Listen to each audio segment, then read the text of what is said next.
Good afternoon. Okay. Good afternoon, friends and newcomers to South Orange Library Discussion Group. Thank you all for coming today. We have a wonderful program planned for you, but unfortunately, Phil is unable to come. But we have our guest speakers, Frank and Deborah. First, they spoke here on September 24, 2014, on the topic, A Fair Deal for the Frontiers. Today's topic is our national park, why they matter. They are so important for all people to see, not only Americans, but people from all over the world come to see these magnificent sites. Before we begin, please let me thank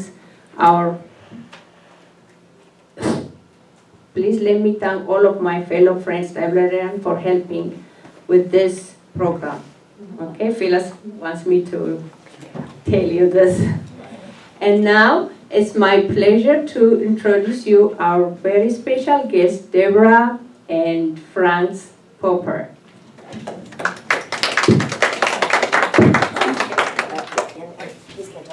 Okay.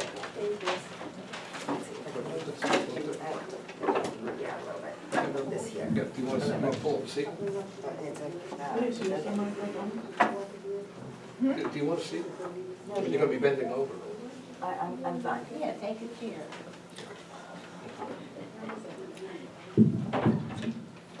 Thank you, Mindy. Is it working? Yep. Yes. Okay. Well, shelf, there's a shelf below. Put it on the shelf below. Fair enough, okay. All right. My name is Frank Popper. I teach mainly at Rutgers University. My wife here, bent over literally, is Deborah Popper, who won't accept a seat. She just retired from. Oh, she just retired from the City University of New York, Staten Island, and we both teach and have taught together for many years at Princeton. And we very much miss Phyllis today, although clearly Métis is doing well with this. We also appreciate the recording being done today. The last time we were here in late September of last year, we talked about, as Métis said, the American frontier. We both, Deborah and I, have a long-standing interest in the American West, and we'll show you some pictures of the American West and also other places too. I'm going to do the first part of the talk. Deborah will do the second. We don't always agree, either at home or, more importantly for you, in public. So if we do disagree, just think of it as part of our entertainment value or something on that order. What I'd like to deal with first is the deep historical background of the national park idea in the United States, and then Deborah will bring the idea and its meaning up to date, up to the way we live today. The national parks are part of one of the great American stories, one of the great stories of the United States, maybe the great story, the master story. It has a lot of different ways to phrase it. It's the settling of America, or it's the winning of the West, or the conquest of the frontier. It has these different names, but whatever you choose to call it, the acquisition by Americans of what is today the American landmass, that is the United States, is, along with slavery and slavery's aftermath, which of course we're in some ways still living through now, those two, the acquisition of America and slavery of its aftermath are probably the two great stories of American history. We won't be going into how they interact, but you may be able to imagine that for yourself as we go along. And we'll have a question period at the end, so if anything occurs to anyone, we'll talk about that stuff then. Basically, well, this is a slightly more academic title where we've got to replace the slide. You've got the better title in your brochure that Phyllis and Matey put out, which is basically National Parks and Why They Matter. Deborah, could you show the first slide? Oh, okay, done. Okay, Done. okay, great. All right, this is America as of 1781, right at the end of the Revolutionary War. The country at the time had a population, this is total population, of 4 million people as compared to the 320 or so million we have today. It basically stretched along the Atlantic seaboard. Not even that far into. Frank, Yeah. gotta keep this. I gotta keep You it. gotta Okay. keep the microphone Gotta in keep front it, of your okay. face. There's just no Okay. It didn't stretch into Florida in those days. One reason was that malaria was still unconquered, and a lot of the Florida peninsula at the time was basically one giant malarial swamp.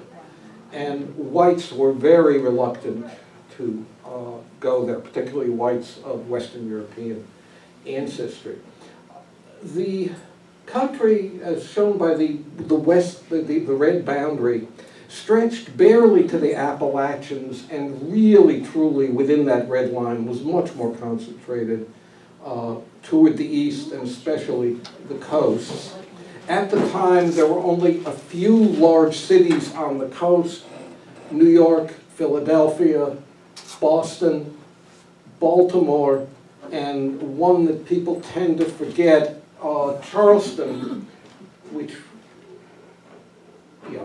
Charleston, a large port that was really the gateway to the American South. Now, the rest of what is today the United States, and what today we think of as North America, basically consisted of foreign powers which essentially were waiting for the United States to fall apart. The United States had barely won the Revolutionary War. There were large holdings by the British, say, in the Northwest, and the Spanish in the South and the Southwest, and the French in the middle of the country, and Indian tribes everywhere. And it looked like the United States might not last, or would break up, or would be reconquered, say, by the British, or conquered by the French. And the life expectancy didn't look good, as I say, in 1781. Now, could you show the next?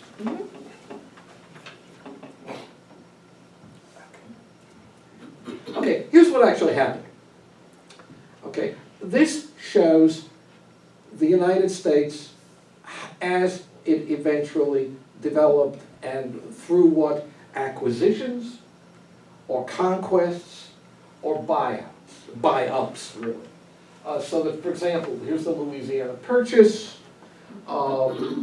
Much of the eastern part of the country, going out to the Mississippi, was essentially occupied by Americans. The British had retreated into Canada by this point. We get the Louisiana Purchase. Here's the annexation of Texas, running all the way up into actually Wyoming. That was as a result of the Mexican-American War in 1846, 1848, a war of what we would today call a war of choice. That is, we picked the fight. This part of California in the Southwest was eventually given to the United States by Mexico under threats of further invasion. This was British Oregon and Washington and Wellington, Idaho. We purchased that, as I recall, from the British.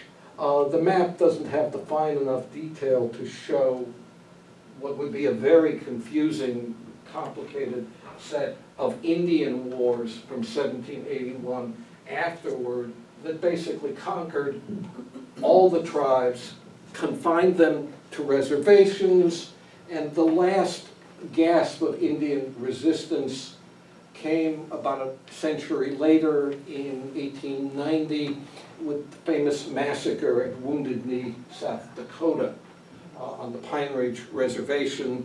And if you've ever visited it or read about it, in some ways the effects of the massacre are still being felt, in the sense that most of Indian country, even after the introduction in some places of casinos owned by Indians, most of it's pretty poor. There are very poor education systems, lots of violence directed in all directions, and very high incidences of things like diabetes and heart disease and alcoholism. And Pine Ridge is somewhere on the whole down near the bottom of that list. So, about a century, a little more than a century after the end of the Revolutionary War, the United States had essentially acquired, conquered, bought what we today think of as the United States. What is the United States? And it had become a transcontinental power. It had fulfilled the famous phrase that began to circulate in the 1830s, 1840s, manifest destiny, capital M, capital D. This was a near religious political sentiment that said that it was essentially the national mission of the United States to take possession of this part, this mid part of the continent, that is compared to Canada up here and Central America down here. And in truth, there was had been some thought given by the kind of visionaries. I guess today they'd work in some kind of Washington or California think tank, who thought in terms of manifest destiny and who publicized the idea of manifest destiny. These people also had the thought that maybe someday they would conquer Canada, or maybe the Mexican-American War and the Mexican cession hadn't really completed the process. Maybe America would someday conquer Mexico. It never quite happened, but again, this was very much in the thinking of the foreign policy and economic elites, again, more contemporary usage, that thought about these things. They thought manifest destiny was working, had worked out really well. Maybe it could keep going. Now, again, to use a contemporary term, what the 19th century saw, late 18th century, again, beginning 1781, was a process that we today call nation building. We don't usually today think of nation building as happening within the borders of the United States, but if you think about it for a minute, it only makes sense that a nation that in the 20th century uses phrases like nation building, once its borders are complete, had to have done a lot of nation building within its own borders before it got there. That was part of manifest destiny too, and the idea was to build up the United States and its settlements and its economic powers and agricultural farming power, to create cities, to create industry, to create railroads, the hot technology of the time that would connect all these elements and make the United States essentially a peer of the Western European big boys, the superpowers of the time, the international powers of the time, from whom most of the American population had in fact descended. The idea was, first they rebelled against England, then they built up the country, Now they were the peer of England and France and the rising Germany and Italy, and some powers had faded from what they once had been. Spain would be one, Portugal would be another. The Dutch, who in fact had a huge influence on early New Jersey, they would be another. But the United States in the 19th century, through ideas like Manifest Destiny, essentially sought to recreate itself, or to create itself, as the peer of, as I said, the Western European huge powers of the time. Now, the microphone. No, I can't walk and chew gum at the same time. That's what it is. I'm going to do Angela. Okay. Next thing, 'cause I think that's what you should be. All right. Here's a famous painting at the time, 1872, by a somewhat remembered painter named John Gast. And I believe the title of the American Progress. Notice, heading westward across this river, followed by railroads, followed by ships, followed by miners and farmers and settlers in the Conestoga wagons, cowboys, and notice here are the Indians retreating from the giant progress of American progress, who is pictured as feminine and benevolent and improving the world. Very famous painting of the time that summoned or summarizes what America was about at the time. Wait, And by the end, yeah, the woman represents? that's America, right? She's the Statue of Liberty, a generation before the Statue of Liberty. That's one way to think of Do her. they have that picture in the museum today? Pardon? Is that in the museum? I believe so, yes. Yeah. As I said, very famous painting. And named American Progress. It's art and politics at the same time. And also economic development, the chasing the Indians and so forth. And asserting itself against the Europeans. Okay, now, by the late 19th century, say about 1890 or so, the United States had gotten past the Civil War. Not as if the country was totally reconciled, but it had gotten past the Civil War. There were something like 5 transcontinental railroads that connected the East and the Midwest. The northernmost one ran from Minneapolis to Seattle. The southernmost one ran from, I think, Atlanta to Los Angeles. And there were 5 of them, as I said, 5 going across the country. And again, this was America really starting to assert itself. If you look at other railroads, long railroads around the world, well, for example, the Russian Trans-Siberian Railroad, that only happened in 1931, 2 generations after the 5 in this country. There was a big 19th century project primarily sponsored by the British to create a railroad across the width, or I guess length, of Africa from Cape Town to Cairo.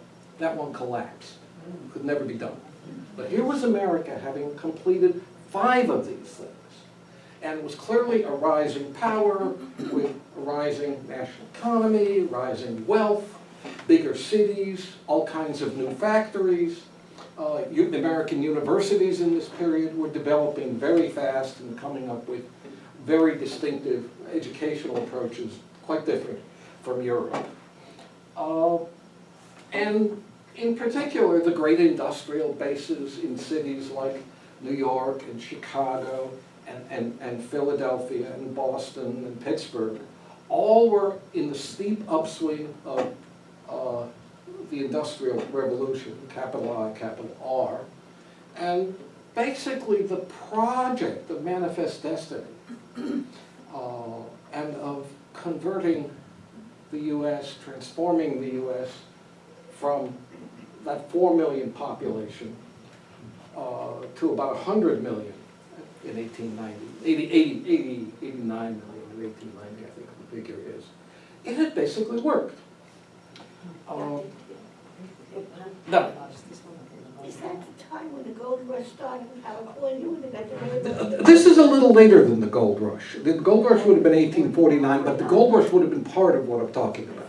And after the gold rush, the California gold rush, there were, let's see, a big silver strike in South Dakota, a big copper strike, and then a coal strike in Colorado, and then in 1898 there was another big gold rush to Alaska.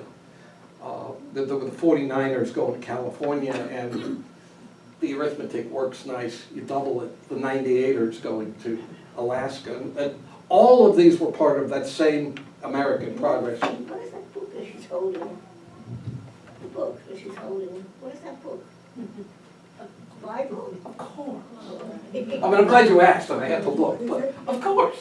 What else would it be? Manifest Destiny. All right, I think the only other possible thing would be the Constitution, the Declaration of Independence, but it was a religious country. It was the Bible. Thank you for pointing that out. Now, obviously, all this advance, all this making money, all this building up had come at a price. It's probably a price we recognize now more than the 19th century America did. I mean, certainly a lot of people were oppressed, including slaves, Indians, the position of women at the time, especially rural women at the time, wasn't real enviable. And I mean, America had done this, and it wasn't about to undo it, but there had been a price. So that, for example, Mark Twain, writing somewhere in the 1890s, called this the Gilded Age, the age of opulence. And you know, there is some notion today that we are recreating with our vast piles of wealth being made these days through entirely different kinds of industries. We are recreating the Gilded Age. And there were people, as I say, who were very dubious about it. Mark Twain, who was a major, not just writer, but a public figure who politicians paid attention to, when he called it the Gilded Age, that made a difference. There were other people at the time or later who basically thought of America and its ideals as being something of a cover for what was really a giant real estate grab, which, if you want to be cynical, that's what it was. And one of the great academic explorers of this general period, a fellow named Vernon Parrington, who founded the discipline of what's called American Studies, called it greedy, gory grin. Another one called it the Great Barbecue. Again, I mean, it was a very messy process. It probably would not pass muster today, but we weren't very conscious of environmental effects. We don't have the civil rights laws we have today. We don't have the anti-racist laws we have today. These came much later, far into the 20th century. But as this Manifest Destiny movement, the settlement of America, came to an end in the late 19th century, maybe the last quarter of it, say from 1875 on, there was a body of opinion. Twain was part of it, but so were a lot of other intellectuals and a fair number of politicians of the time. They thought maybe it was going too far. And they thought maybe the land was being used to... Do you have a question? Oh, okay. All right. They thought maybe it was going too far. There were lots of groups within American society that had great sympathy, for example, for the Indians, or the slaves, or what became the former slaves, then known as Negroes, colored people, or whatever. And there were also the beginning of today's environmental movement. In the late 19th century, it was called conservation.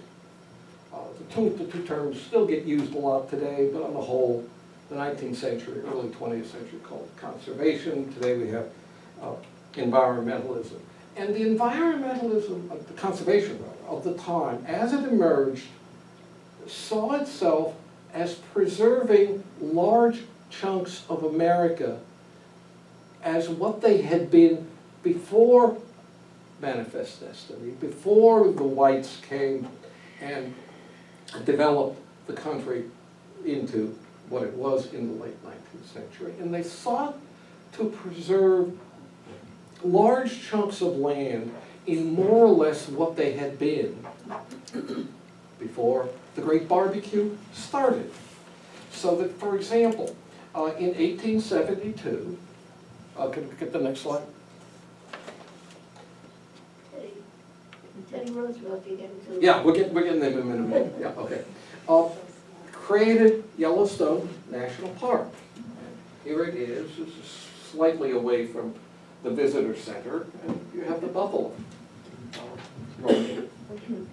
And then, in 1891, Yosemite National Park, which had formerly been held by the state of California, was ceded to the federal government. And here you have Yosemite with El Capitan and the mists coming up. John Muir, the early conservationist, wrote very lyrically, and he's still very readable today, about what Yosemite was like. He had spent pretty much the best part of 7 years of it, his youth, wandering alone in Yosemite and writing about it. And he then founded, after he came back and married into some money, the Sierra Club, which is today still the largest national environmental organization. And the Sierra Club was named after the Sierras, part of Yosemite. Yes, ma'am? Use the mic. Yeah, okay, all right. Oh, I hear it, yeah.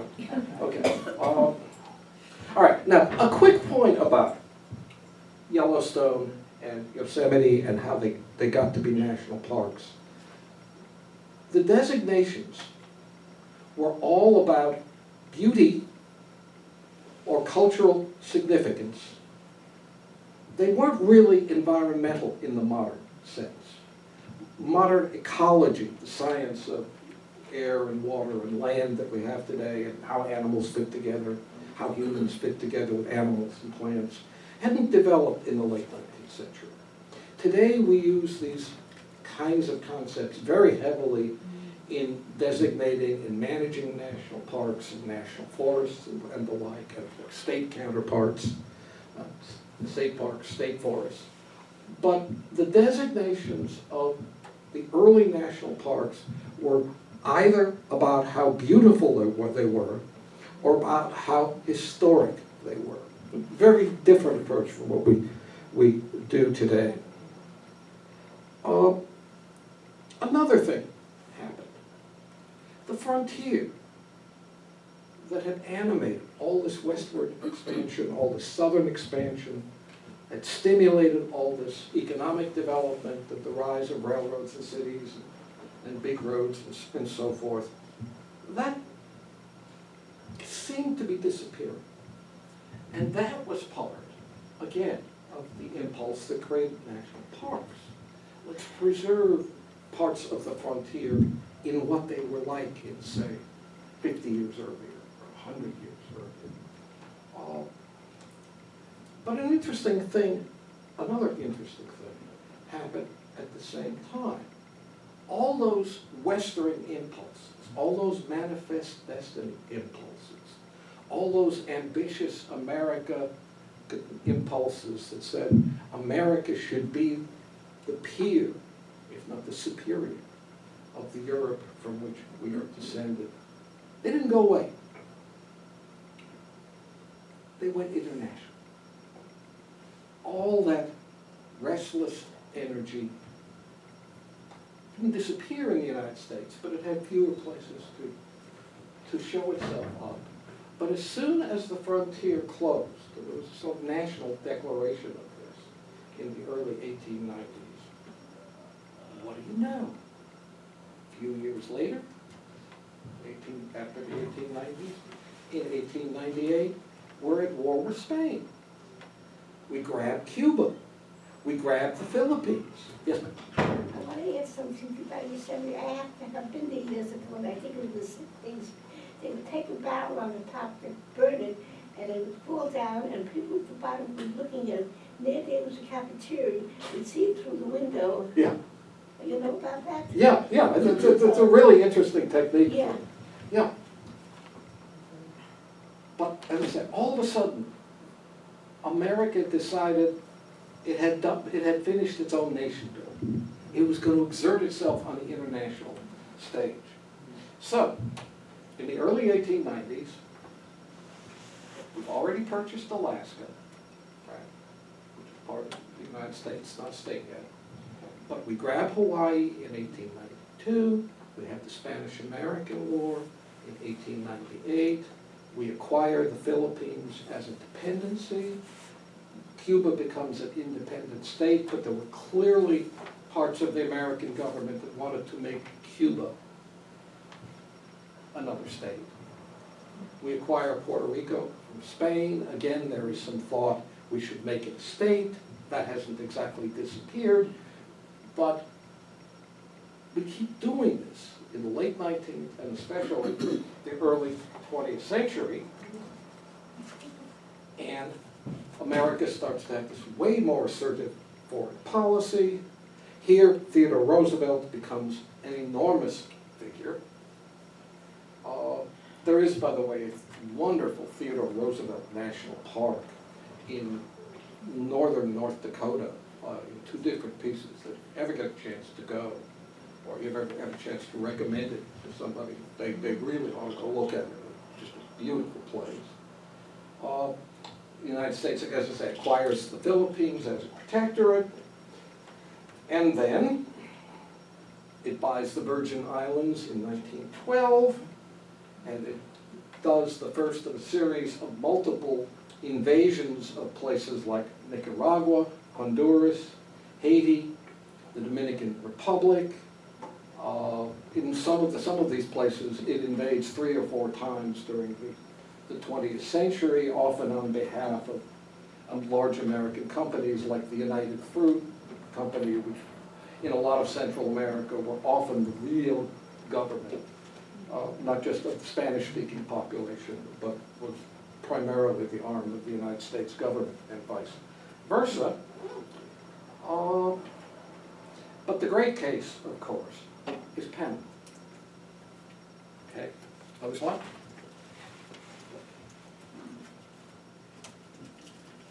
Okay, Theodore Roosevelt, Panama or both. He's portrayed as a cowboy. He's channeling the old cowboy impulses, except now it's going abroad.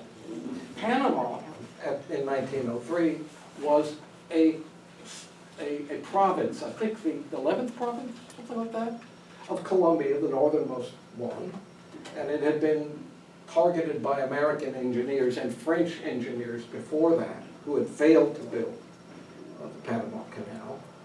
But suddenly, as part of this outrushing of American economic and political energy, Roosevelt decides there will be a Panama Canal. Through Panama, the Colombians, let's say Panama's province, resisted, and we basically grabbed Panama, fair and square, as the expression goes.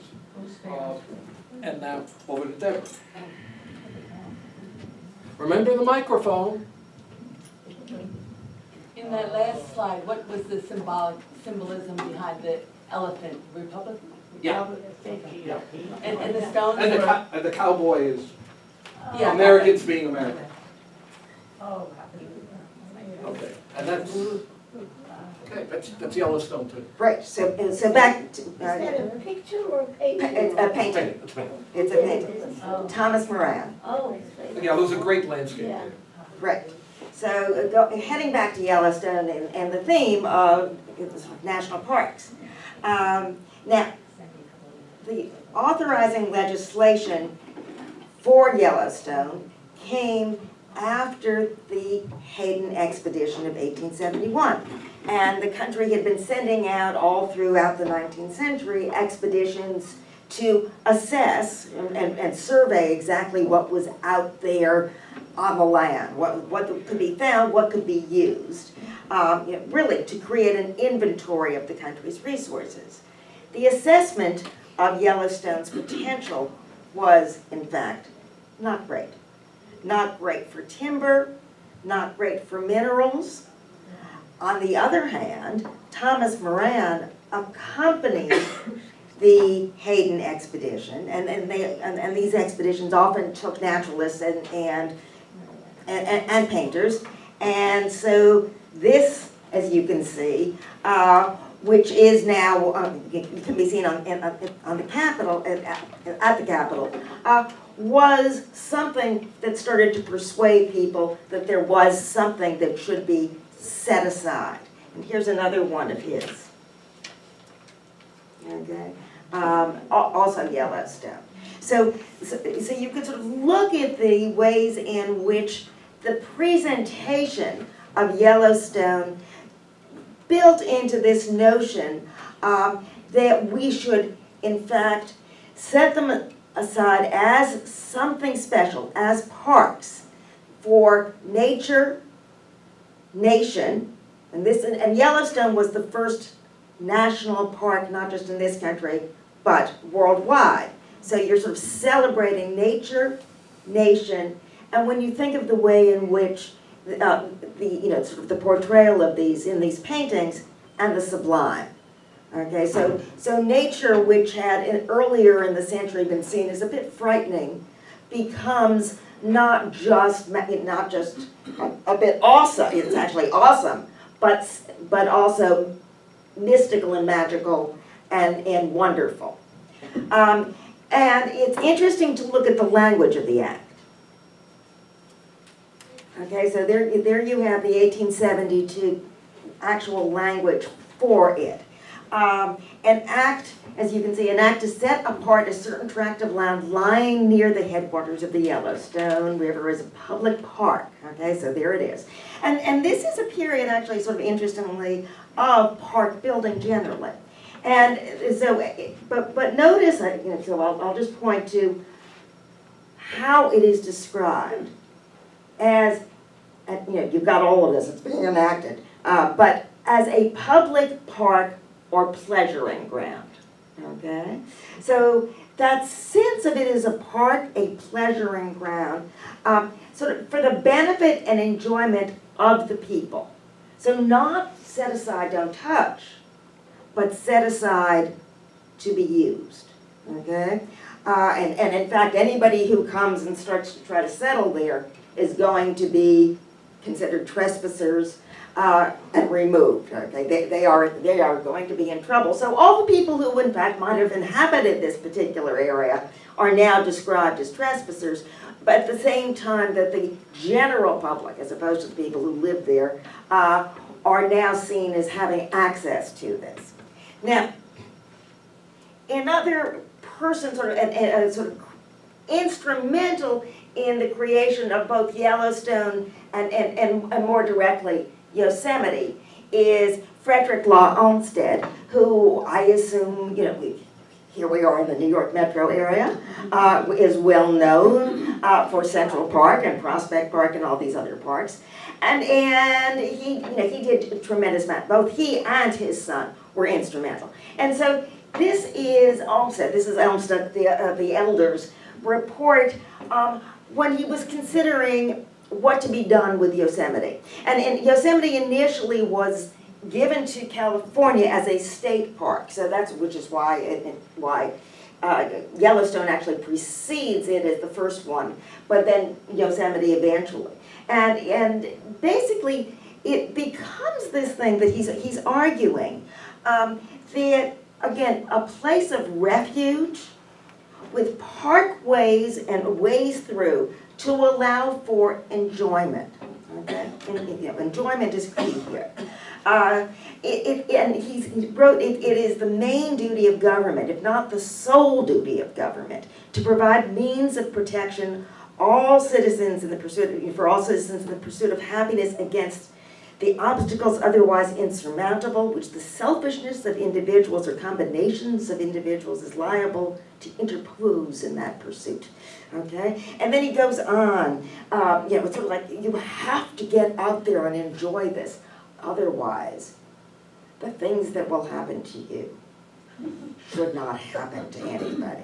Okay? Because look at this. It is a scientific fact that the occasional contemplation of natural scenes of an impressive character, particularly if this contemplation occurs in connection with relief from ordinary cares, change of air and change of habits, is favorable to the health and vigor of men, and especially to the health and vigor of their intellect beyond any other conditions which can be offered them. That it not only gives pleasure for the time being, but increases the subsequent capacity for happiness and the means of securing happiness. The want of such occasional recreation where men and women are what dear? When you're ready, I'm sorry. Yes, okay.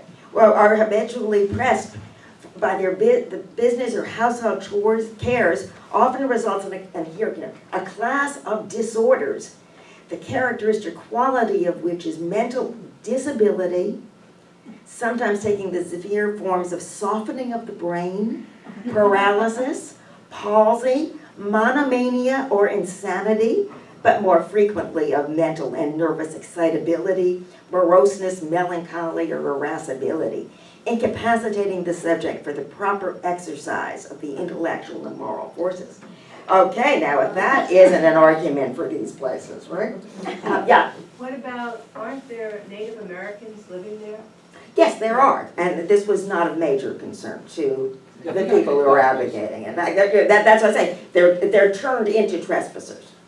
They're removed. They should be. They're seen as needing removal.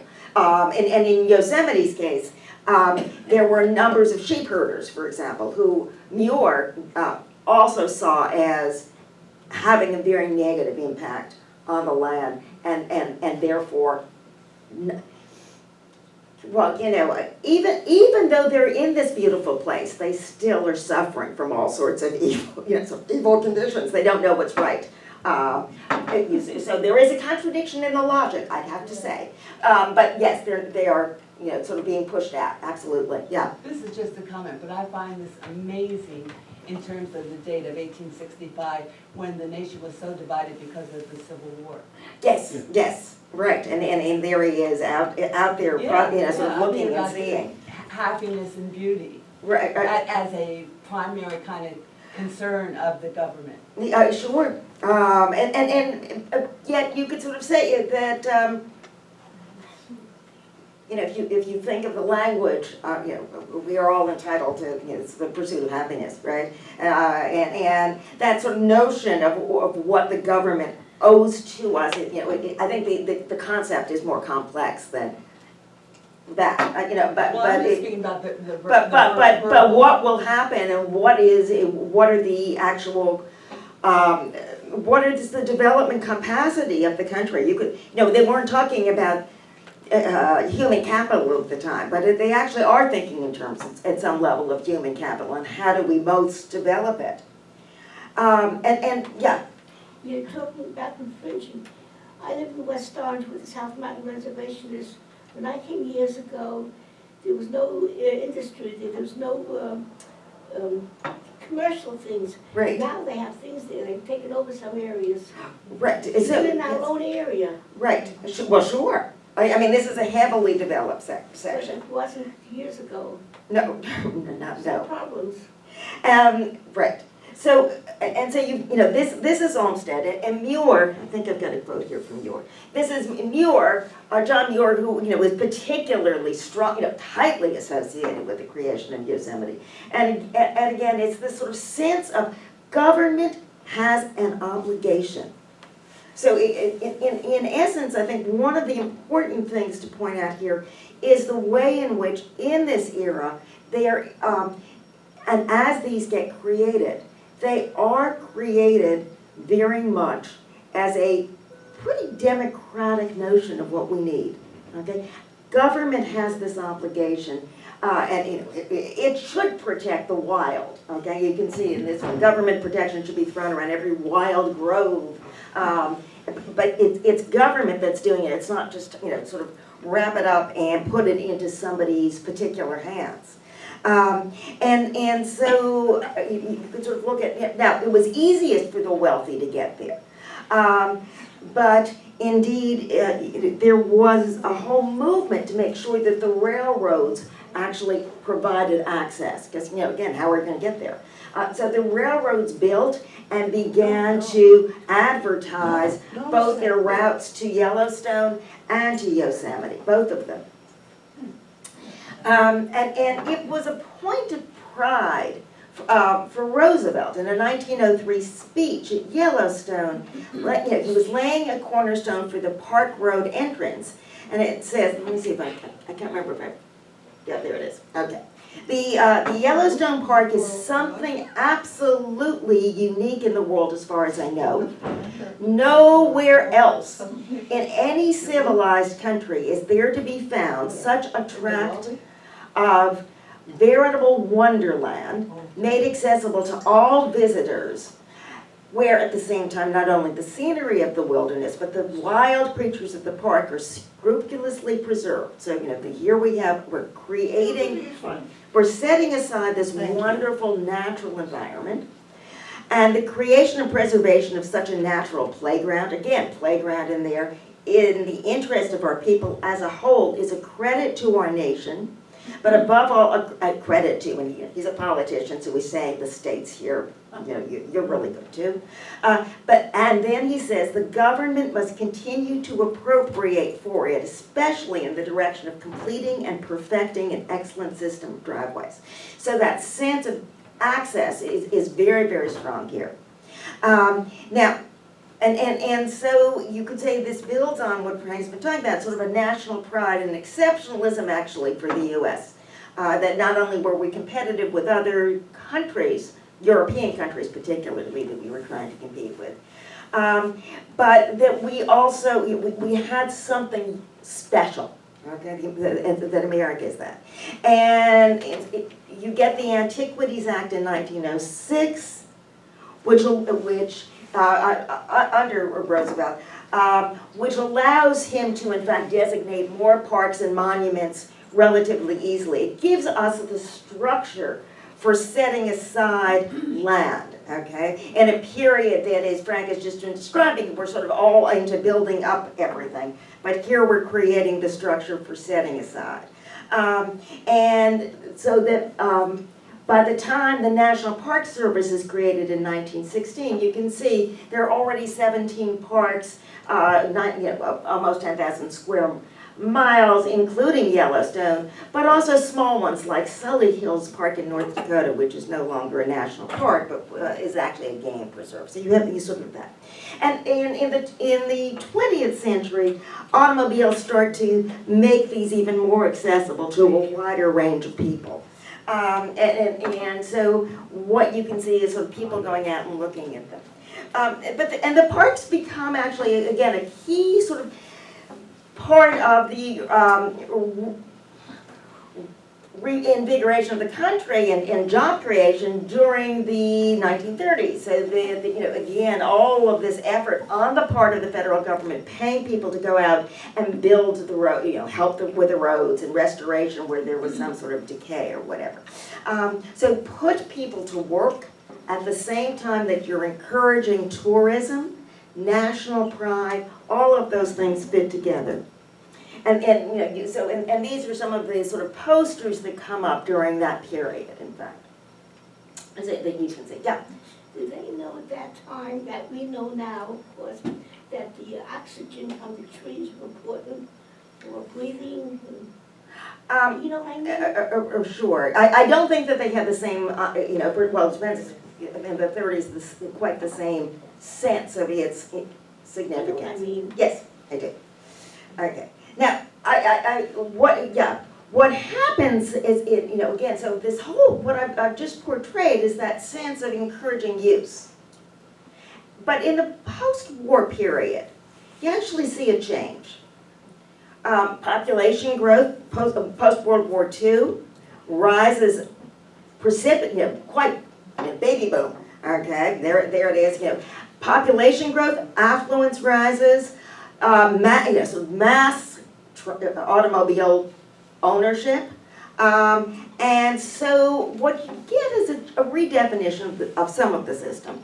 And in fact, in 1964, the Wilderness Act, that is, wait a second, whereas we started out encouraging people to use, in 1964, you start to get language that says, let's not touch, okay? We have to have places that are not just set aside so that you can use it, but these must be treated in a particular way that doesn't encourage, let's build roads through. In fact, it's supposed to be a roadless area, okay? So let's start making wilderness, which used to be so easy,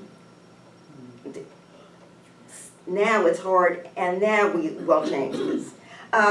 So this is where, a place where, in contrast with those areas where man and his works dominate the landscape, is hereby recognized where the earth and its community of life are untraveled by man, where man himself is a visitor who does not remain, okay? So put them out, keep them out, keep them out.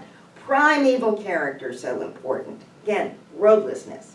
And I think we had promised, and I know we're running late here, that in fact, this is a model for other places in the world.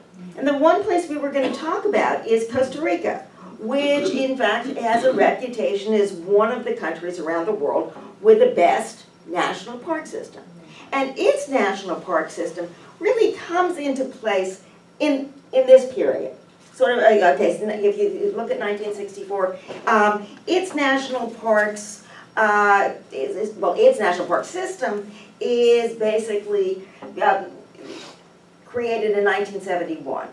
And it has, I think, a number of, it had a sort of earlier history of attempting to create parks. Here's one of the earliest, which got some protection in 1913, but without any teeth, basically.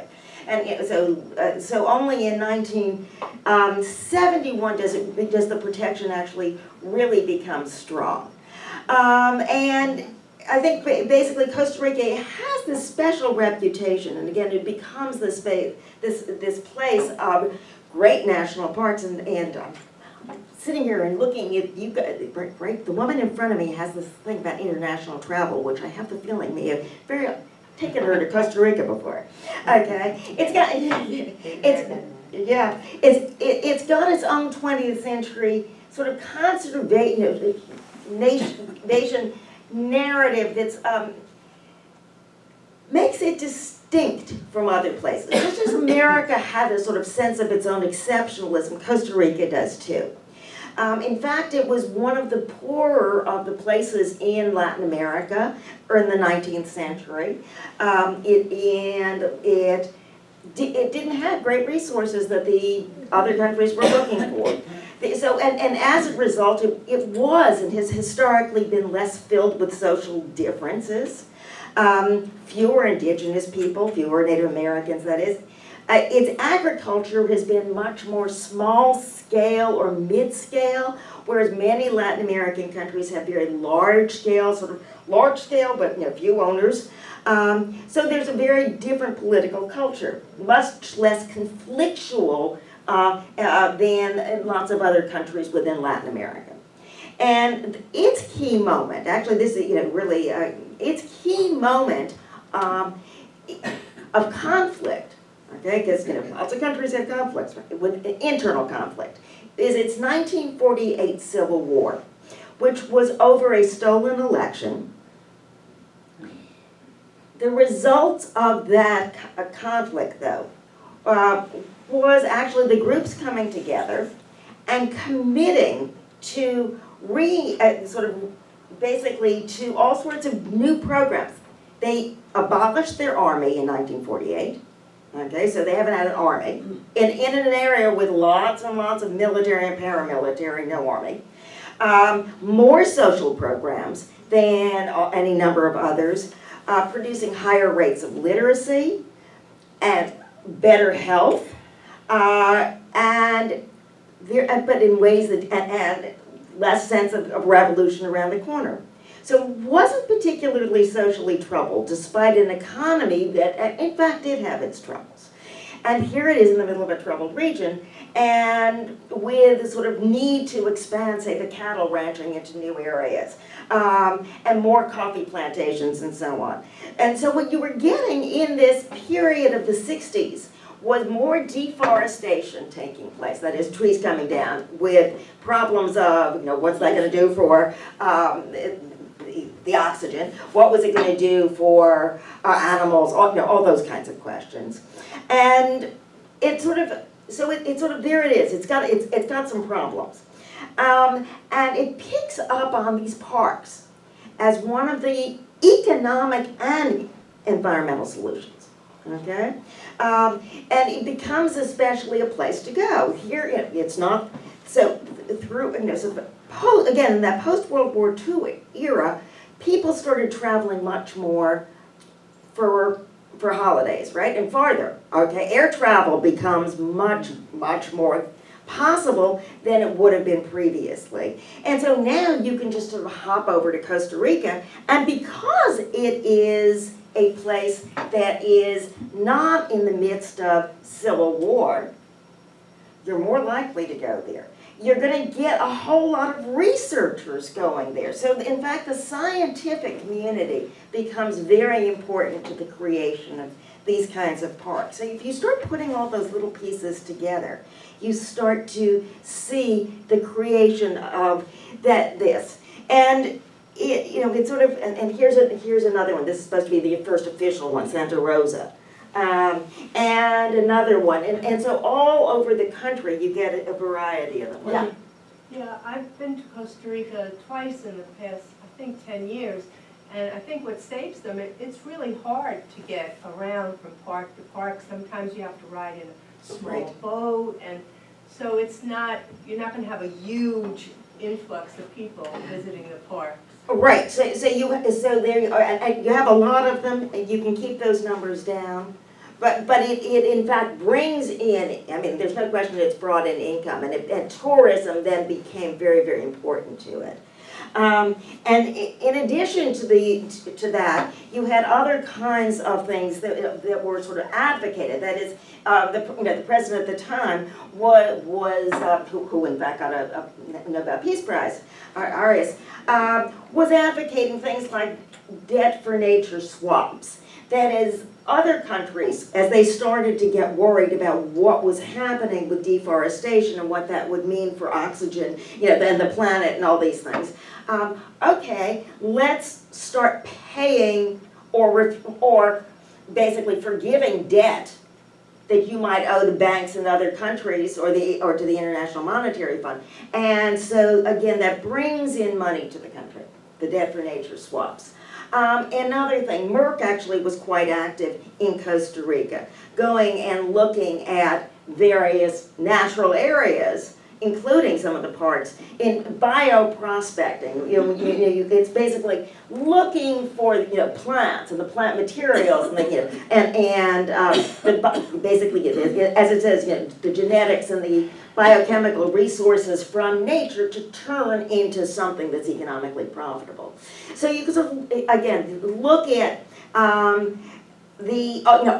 of these things as kind of fitting together to actually move this along. Now, yeah. Are you talking about the drug industry? Yeah. Yes. Yes, the pharmaceutical industry would have been very, very active. Okay, I have maybe one more slide. This is the last one actually, and so in fact, at some level, and this one you may have read this December here in the New York Times. What you're looking at is both of that, so these stages. When I said early on that first park, those first parks were supposed to be used and enjoyed. Pleasuring ground, everybody. Think of your pleasuring grounds. Where do you go for your pleasuring again? To setting aside, to starting to think of, to being sure that you could only think, you want to think of them, not only think of them, but you want to think of them as both set aside and creating economic benefits, okay? And so, in fact, in this country, I'd say we're beginning to not think we want government to set aside so much money to support those parks, okay? And again, if you think of those parks in Costa Rica having to draw on bioprospecting as well, it's the sort of sense of how are you using them? And so we're, I think, in a very interesting moment where that sense of private efforts, public efforts, not-for-profit efforts are being sort of harnessed together to support the parks. And you then start to get all sorts of questions about, is that going to be another form of turning them over to some special interest or not? How are we going to keep supporting them? But it's been, it's been a history building towards this moment. Right, so this is one very interesting group in Montana, which, where you've got the managing director saying, Yellowstone, I mean, again, he's harking back to Yellowstone. He's definitely harking back to Yellowstone. And saying, okay, but we now have a new model. So you go from the Yellowstone model to this one, and what's coming next. So let me stop there. Thank you all. And I'll just have to give you here a Buffalo Big today. Okay, thank you. Well, there's no money for the national parks now. They're closing big buildings. And yours is And Rocky surveyed. Mountain National Park, Huge, beautiful. Right. Yes, I mean, all of it, yeah, absolutely. The notion that we should spend on this is really, right. So we have to, yeah. The news, I've seen there are people that have Oh, yes. It wasn't theirs, no, but, certainly what you were looking at was a group that really doesn't recognize the, sort of public land as public in that sense, or the federal government as having its own ability to regulate it and say, okay, we should be able to go out on it ourselves and make our own decisions, and no, you can't stop us. She was asking about Oregon. Yeah. My daughter and son-in-law just came back from Zion Park in Utah. Yes. So, and so all of those different landscapes. So Zion certainly, as treeless, but In Arizona visiting my youngest son. yeah. I was stuck in Tucson for 4.5 hours because of a storm in Las Vegas, and then they flew up to Utah. If I had thought of it, I would have brought the postcards. Yes. Here in New Jersey, there's also a problem near the seashore. Great. They want the people who own properties waterfront to give up some of their land so they can put up some barrier. Right. So we have that problem here too. Now, who do you solve the one? The homeowner who bought the land? The government, for the sake of everybody. They should keep enough sand there so it doesn't wash away everything eventually. You know what I'm talking about? Yes. Yeah, it's a different kind of preservation. Yeah, but it all comes down to the same thing. Who owns what? Right.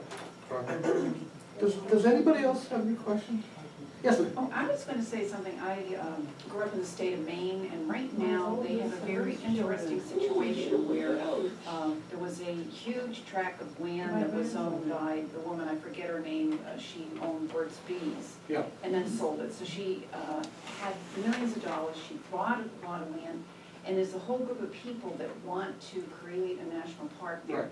But the local people don't want a national park because they don't want the regulation that goes along with a national park. So it seems like we've come full circle Yeah, right. with some of our views. Yeah. Because now they think that government control of tracts of land is going to prevent access, where they want to hunt, use their snowmobiles, and do all kinds of things on this land that is not regulated right now, even though it is private property. Yeah. But Yeah, this is actually, you're right, this is happening now. I'm blanking on the woman's name. There's, Susan somebody. yeah, that's right. This is actually a fairly standard pattern.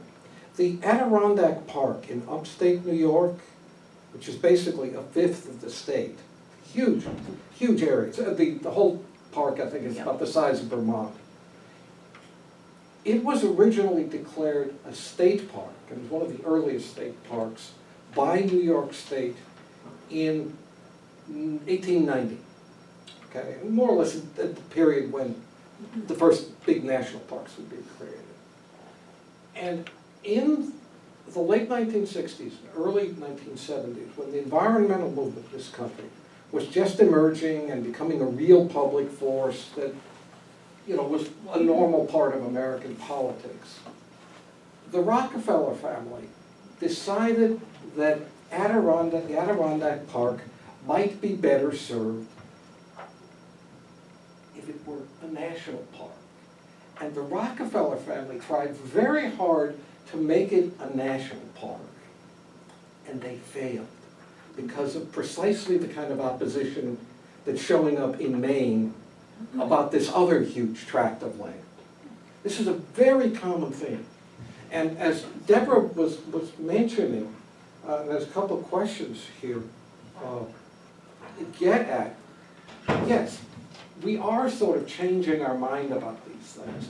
The entire wing, the entire right wing of the Republican Party, the entire right wing of the Republican Party, for example, is questioning in public, especially in Western states, why, where they're most prevalent, why it is we have national parks, why it is we have state parks. This is a complete reversal from the position of somebody like Teddy Roosevelt, who was one of the great creators of national parks and national forests. And it's a sign of how completely different the Republicans have become from the way they started out with Lincoln and continued with Roosevelt, Theodore Roosevelt, and now for the most part, the Democrats are the party of, oh, absolutely. The Democrats are the party of conservation and environmentalism, and the Republicans are hugely opposed and constantly talking about excessive environmental regulation and you know, why it is, say, those protests in Oregon and Nevada, they really have a point to them, even though they don't look like they have much of a point from an East Coast perspective. But the two parties in the last century have totally switched positions on this stuff. Yes, ma'am? Well, you know, Ted Turner is buying up every chance he gets. He buys up thousands of acres of land for his own private use. I mean, he's not going to use it, but he's going to put bison and buffalo and not let the public use the land. It's just going to be there. Yeah. Yes, ma'am? I want to know, who decides politically or technically what is public domain, which means the government gets first choice? Okay. They go to court for who? Okay. Typically, Who's okay. the decision maker? Well, okay, remember that first set of maps I showed you about the early United States? When the land was conquered or bought or seized from the Indians, it was all public land. So that most of the land in the United States, west of about here, at one time or another, was public land. And as part of the Manifest Destiny buildup of the United States, the nation-building part of the United States, the government distributed land to people, either for free or for a small cost. One example, one very well-known one would be the Homestead Act that begins in 1862, where you got 160 acres, which is a quarter of a square mile, essentially for free if you could farm it for 5 years. Federal land. They did that in Alaska. Right, same idea, Right, and the federal government in those days wasn't exactly checking up on these claims. Okay, And the Homestead Act by itself, all by itself, settled something like 1/8 of the United States, mainly in the West, but also a lot in the South. One single piece of legislation. Now, you're going to show the federal land? Oh, okay, all right. A lot of it was unsuccessful in the sense that the land that the federal government tried to sell was too hot, too cold, too hilly, too rocky, too much with bad soil, too far from big cities, couldn't grow anything. And that's the land that eventually became, in a small measure, part of the national forests and national parks. In a larger measure, the holding of a very obscure agency called the Bureau of Land Management, which all by itself holds 20% of the United States, all of it west of Oklahoma. And that's just land we never knew what to do with.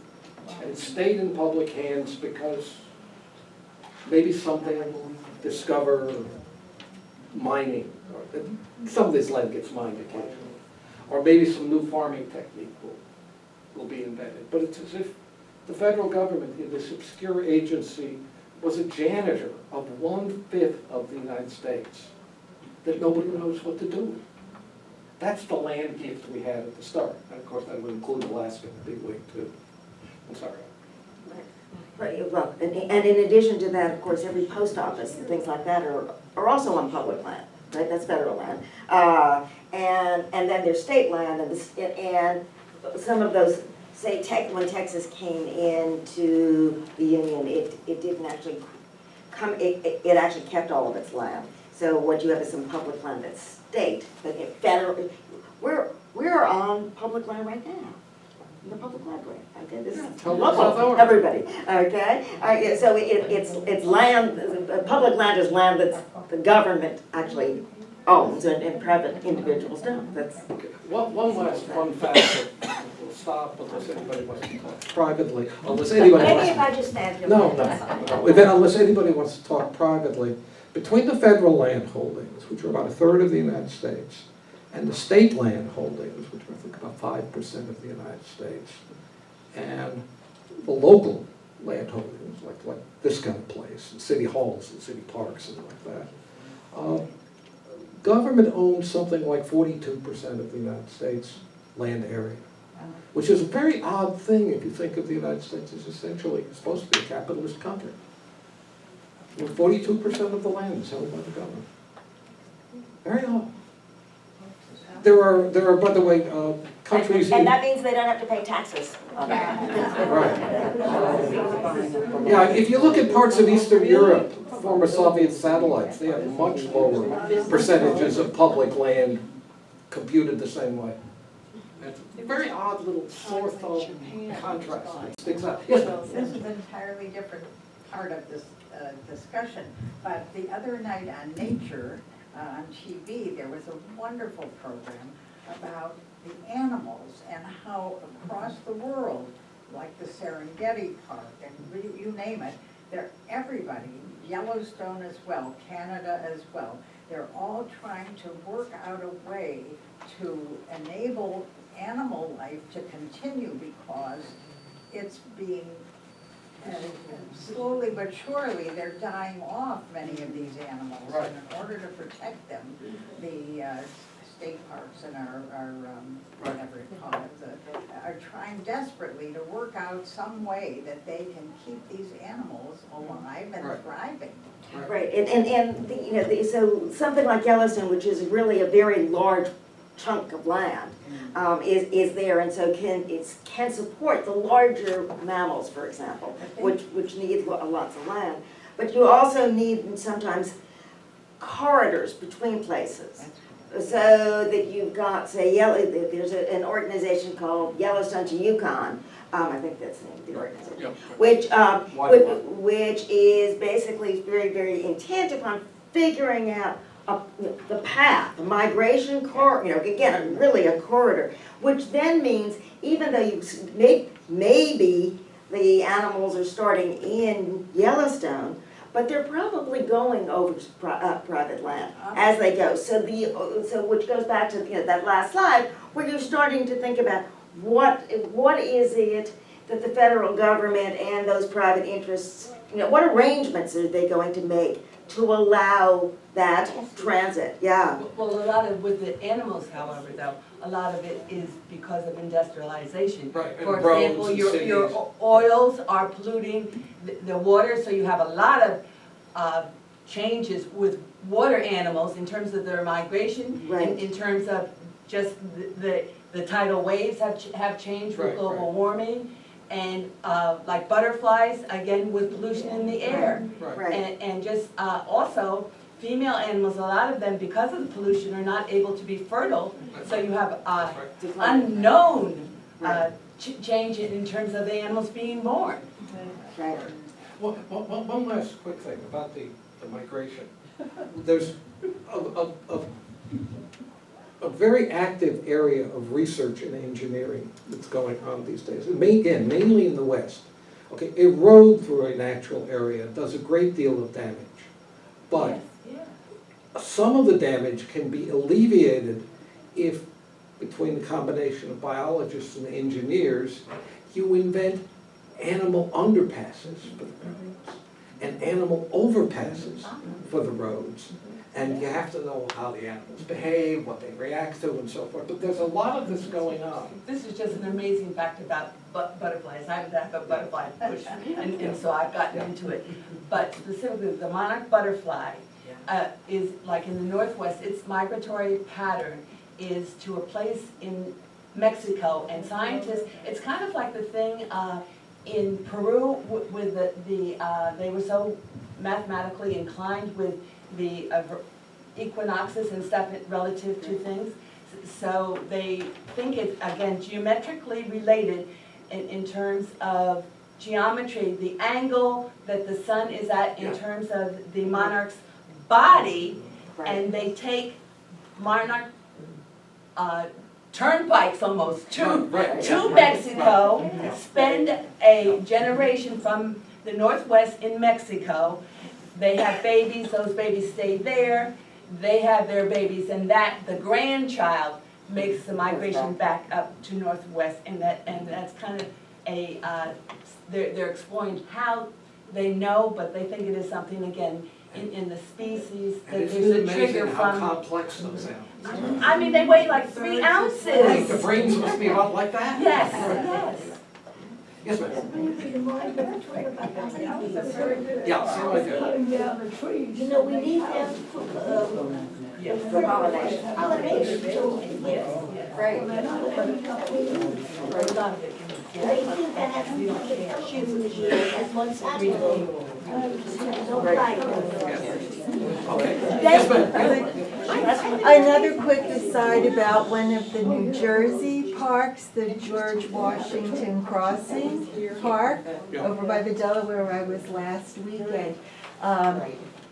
A shout out to history. This is the year of the 240th anniversary of Washington crossing the Delaware to save the Revolution. And the Friends of Washington Crossing are raising money for some restoration of the buildings. And when I was talking to them last week, part of the funds will go to planting more milkweed, which will feed the monarch butterflies. Yes. So here in New Jersey, they are doing an effort in the park to help survive the monarch butterflies and celebrate Washington's crossing's anniversary. Wonderful.